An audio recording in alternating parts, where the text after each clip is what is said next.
আমি লক্ষ্য কৰিছোঁ যে সংবাদ মাধ্যমত প্ৰকাশ হৈছে যে পশ্চিমবংগৰ পৰা আলু আৰু পিঁয়াজৰ ট্ৰাকসমূহ অসমত প্ৰৱেশ কৰিব দিয়া নাই বুলি তেনেকুৱা বাতৰি প্ৰকাশ হৈছে।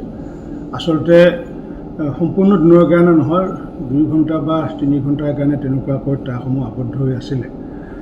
মই এইকাৰণে আজি আপোনালোকক সম্বোধন কৰিছোঁ যে যিহেতু এই কথাষাৰ বাতৰি কাকতত যিহেতু আহিছে, গতিকে বাতৰি কাকতত অহাৰ পিছত কোনো ব্যৱসায়, তেওঁ পাইকাৰী ব্যৱসায় হওক বা খুচুৰা ব্যৱসায়ীসকলে হওক, যে এই বাতৰিৰ অজুহাতত তেওঁলোকে যাতে আলু আৰু পিঁয়াজৰ মূল্যবৃদ্ধি যাতে নকৰে বা অত্যাৱশ্যকীয় সামগ্ৰীসমূহৰ যাতে মূল্যবৃদ্ধি নকৰে।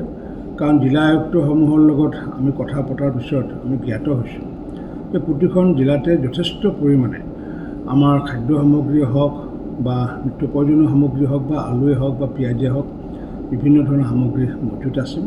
নিৰন্তৰ গতিত এতিয়া অসমলৈ আলু আৰু পিঁয়াজৰ ট্ৰাকসমূহ প্ৰৱেশ কৰি আছে।